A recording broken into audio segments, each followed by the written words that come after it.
실제 나이보다 빠르게 나이 드는 신체 나이, 비만이 원인입니다.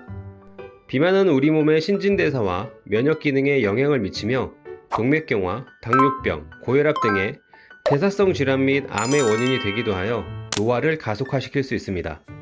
면역세포인 대식세포의 노화가 비만한 사람에게 더 빨리 일어나며 노화한 대식세포는 죽은 지방세포를 제거하는 기능을 상실한다는 연구 결과도 있습니다. 이렇게 비만과 노화는 뗄래야 뗄 수 없는 관계에 있습니다. 체중 감량을 통해 비만을 예방하고 관리하면 노화의 진행을 늦출 수 있습니다. 이 비만이란 게 당연히 안 좋은 건 다 아시는데 나이가 들어감에 따라 호르몬도 줄어들죠. 다이어트 좀 해보려고 운동 좀 할라 치면 피곤하고 귀찮고 졸리고 그러니 당연히 살은 잘 안 빠지기 마련이죠. 오늘은 건강하게 몸에 무리를 주지 않는 다이어트에 대해 알려드릴게요. 필요하신 분들은 오늘 영상 끝까지 시청해주세요. 다이어트 할 때 가장 문제가 되는 것이 뭐죠? 바로 식욕이에요.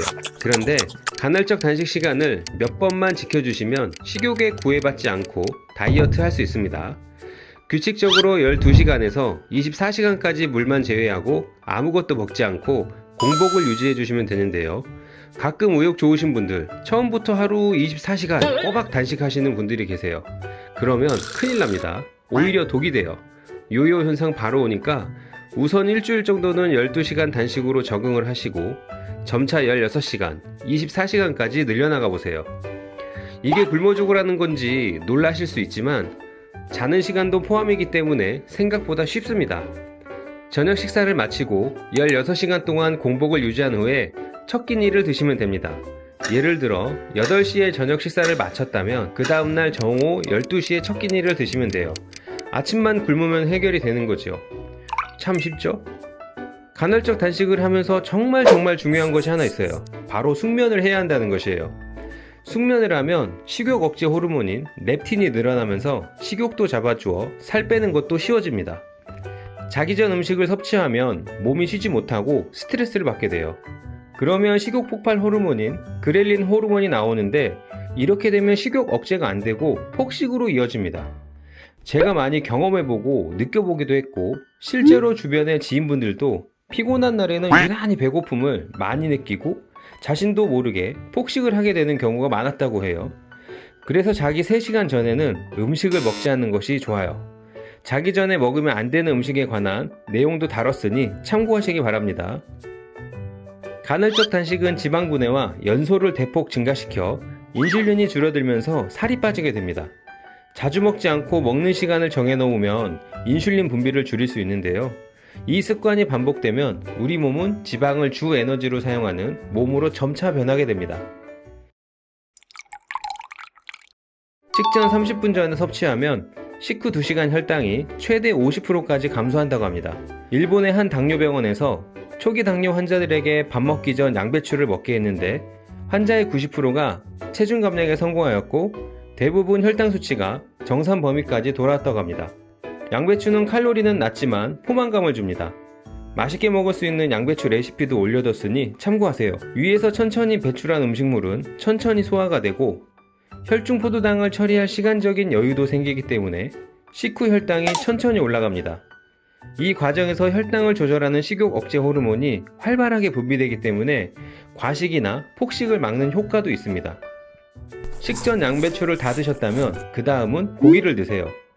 사람 신체는 자체적으로 합성되지 않은 성분이 있는데 필수 아미노산과 필수 지방산입니다.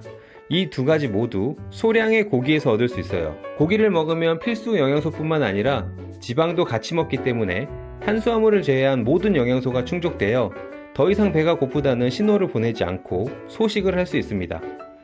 소화 문제로 고기가 먹기 힘드시면 아보가토 오일, 올리브 오일, 견과류, 치즈, 계란에도 필수 지방산이 있으니 골고루 드세요. 밥, 떡, 빵 자주 드시죠? 정제 탄수화물은 식이섬유가 다 파괴되어서 먹으면 빠르게 혈중으로 흡수하게 되어 혈당을 올립니다.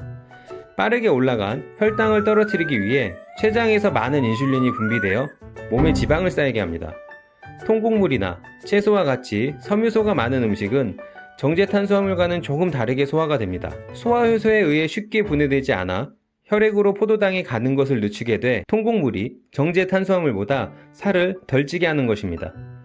그리고 밥을 할 때 기름을 한 스푼 넣고 밥을 하고 식혀서 냉장고에 보관했다가 드시면 밥에 저항 전분이 생겨서 일반 밥에 비해서 칼로리가 약 60%가량 감소한다고 해요. 저항 전분은 소화가 늦게 되는 전분으로 당으로의 흡수를 늦춰주기 때문입니다. 소금 먹으면 몸에 안 좋다는 소리 많이 들으셨죠? 요즘은 오히려 소금 부족으로 질병이 많아진다는 연구들이 많이 나오고 있는데요. 최근 세브란스 연구팀에서 발표한 게 하나 있어요. 우리나라 사람 14만 명을 대상으로 10년간 소금 섭취량을 추적한 결과 심혈관 질환으로 인한 사망과 전혀 관계가 없었다고 해요. 반면 칼륨 섭취가 부족했을 때는 사망률과 연관성이 매우 컸다고 합니다. 다이어트를 하면 몸의 수분과 미네랄들이 빠져나가면서 기운이 없거나 컨디션이 나빠질 수 있습니다. 사람 몸은 소금이 없으면 몸의 수분을 잘 흡수하지 못하고 탈수 증상이 발생할 수 있습니다. 인체의 수분은 혈액을 만들고 체내 독소나 노폐물을 배출하는데 필요하기 때문에 탈수가 되면 체지방이 늘고 뱃살이 늘고 비만이 올 수 있습니다. 소금은 몸에 정말 필요한 미네랄입니다. 다이어트를 하니 이유 없이 피곤하고 기운이 없으시다면 소금과 물을 자주 드세요. 소금에 관한 건 다음 영상에서 더 자세히 말씀드리겠습니다.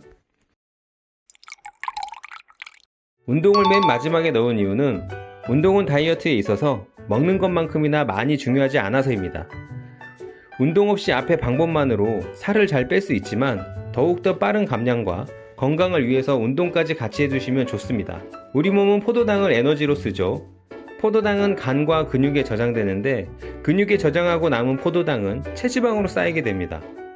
근육은 간보다 더 많은 포도당을 저장할 수 있습니다. 그런데 근육이 별로 없어서 포도당을 저장할 곳이 없어지게 되면 혈액 속의 포도당 수치가 높아지게 됩니다. 포도당 수치가 높아지면 혈당이 높아지는 걸 반복하고 인슐린 저항성이 생겨서 비만이 될 수 있습니다. 간헐적 단식을 하게 되면 간의 포도당을 사용하게 되어 없어지지만 근육에 저장된 포도당은 남아있기 때문에 운동을 해주시면 근육의 포도당을 소진해 더욱더 빨리 살을 뺄 수 있습니다. 그래서 근력운동 위주로 하루 10분 정도 운동해주시면 좋습니다. 이 방법들만 잘 지켜주시고 그 다음 스텝으로는 맛있고 건강하게 먹는 방법을 찾아서 먹는 즐거움까지 찾으신다면 건강하게 5kg 빼기 어렵지 않습니다. 한 달 하셨다면 2달, 3달 유지는 더 쉽습니다. 건강한 다이어트는 노화를 늦추는데 필수적입니다.